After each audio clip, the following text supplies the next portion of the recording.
The Virtual CMO podcast is sponsored by the Strategic Marketing Advisory Services of the Five Echelon Group.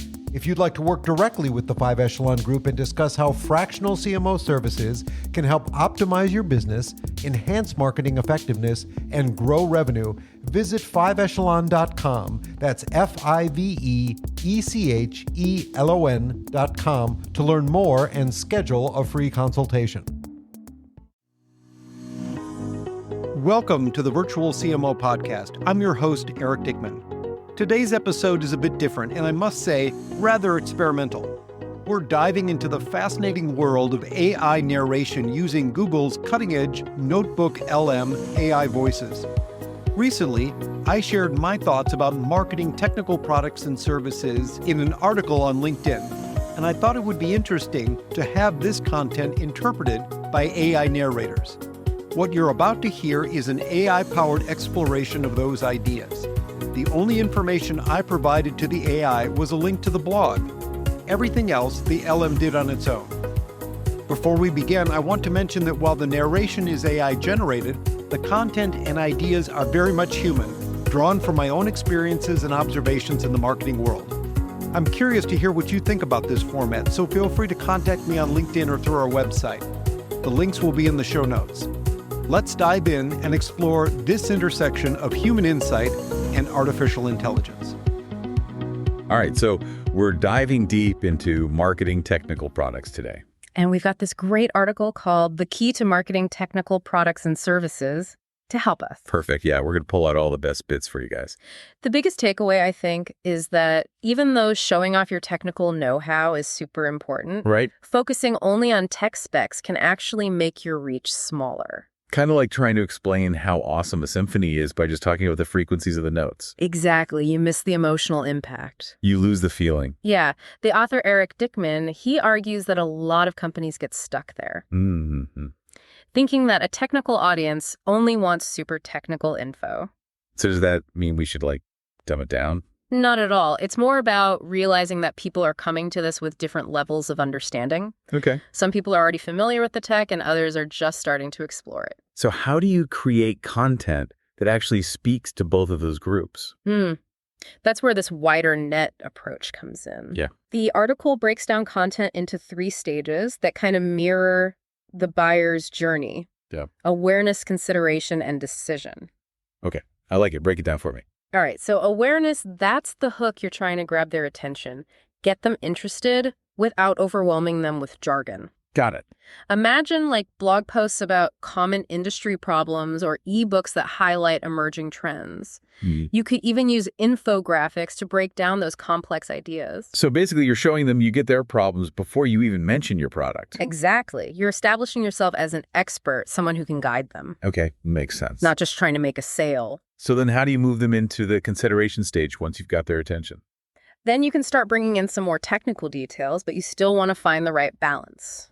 Things like webinars, case studies, white papers, those are all good here. So instead of just saying our software is amazing, Right. You're showing them why it's amazing. Yeah, you're backing up your claims with data and real-world results. Nice. Showing how it solves specific problems. All right, so they're considering it now. What do we do to get them to actually decide to go with us? Time for the big finale, the decision stage.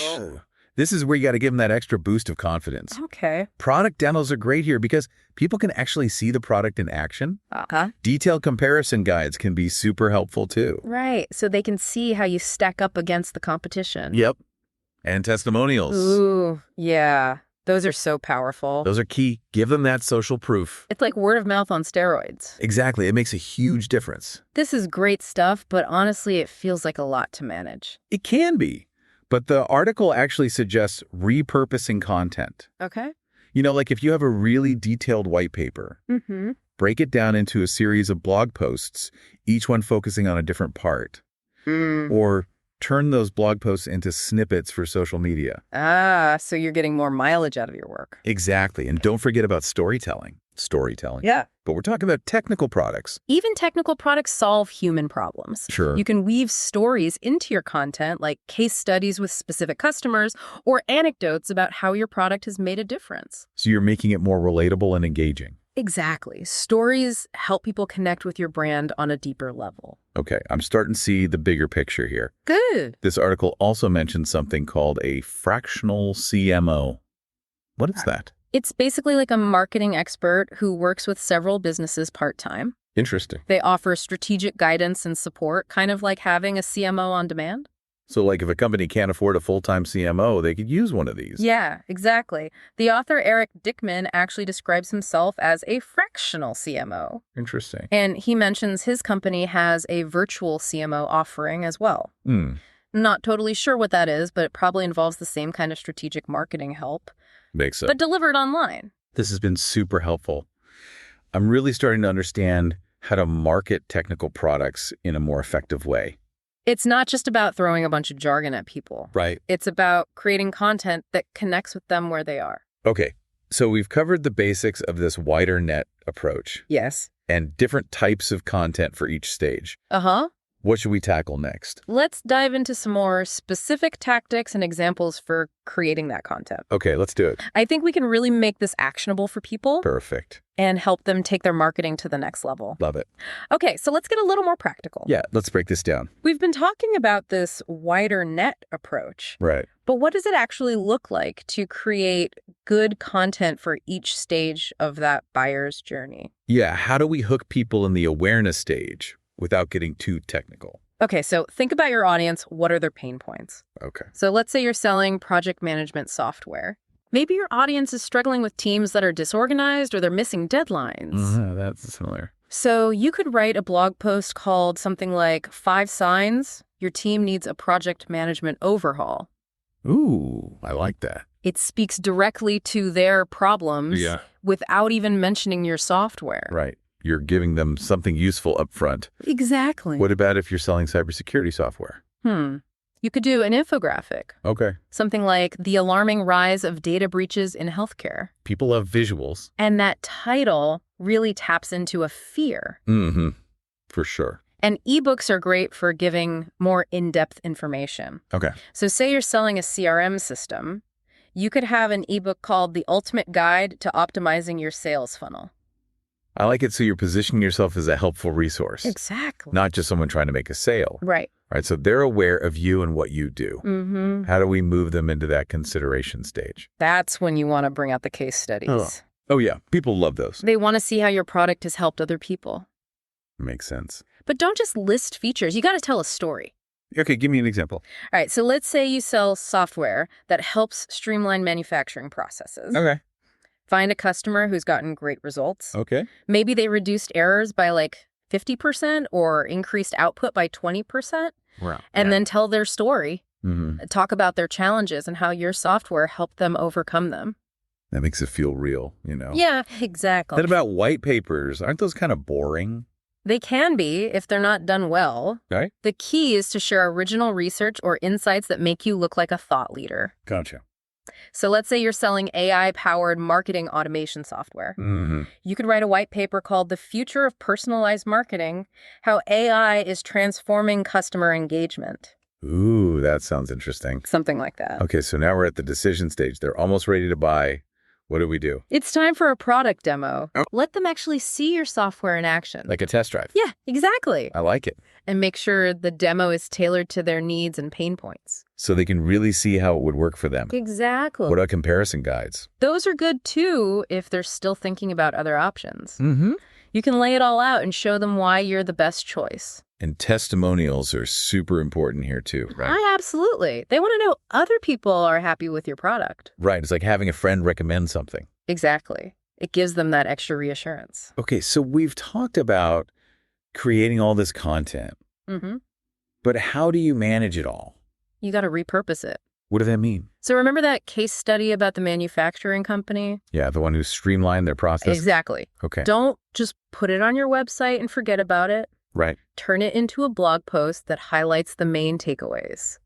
You could even make a short video for social media with the customer's testimonial. Oh, that's smart. And pull out some quotes and stats for graphics to share on LinkedIn. So you're basically stretching that content as far as you can.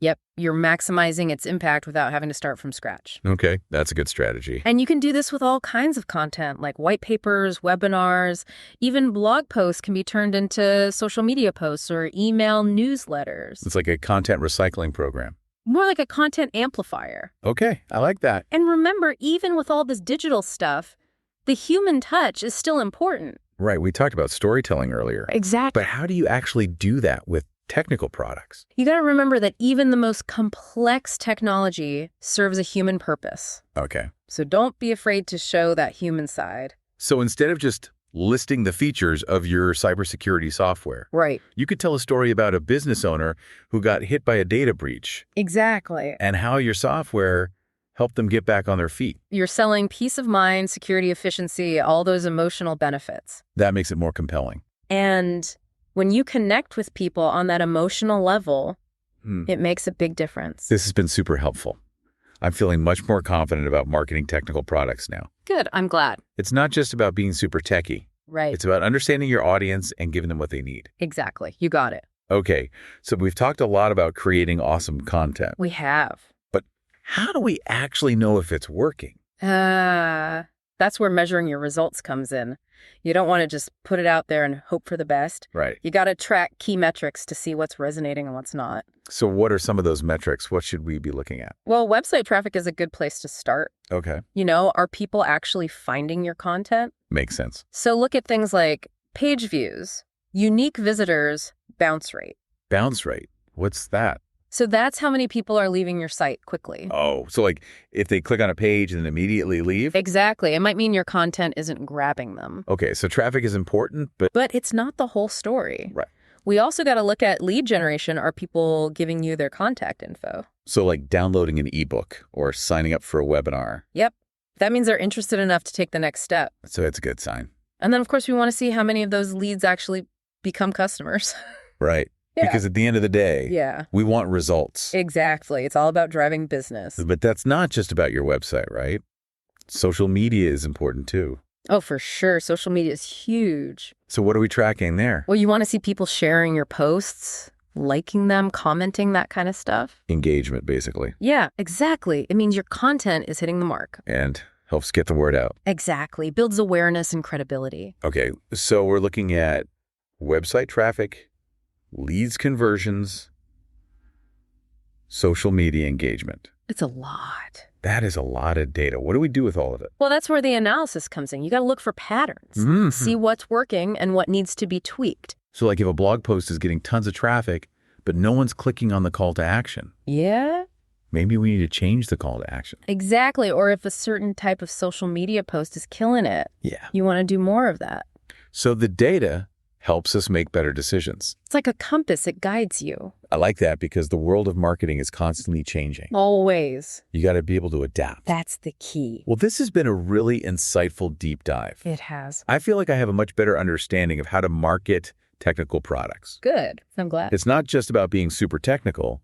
It's about connecting with your audience. And telling their story. Exactly. So we've talked about the wider net approach, the buyer's journey, storytelling, repurposing content, using data to improve. All the essentials. And even if you're dealing with the most complex technology, you can make it engaging if you focus on that human element. Couldn't have said it better myself. Awesome. Well, thanks for joining us, everyone. It's been a pleasure. We hope you got some great takeaways to help you level up your marketing game. And remember, marketing doesn't have to be boring. Keep it fun. Keep it engaging. Or keep pushing those boundaries. Until next time. Thank you for joining us on this episode of the Virtual CMO Podcast. For more episodes, go to 5echelon.com/podcast to subscribe through your podcast player of choice.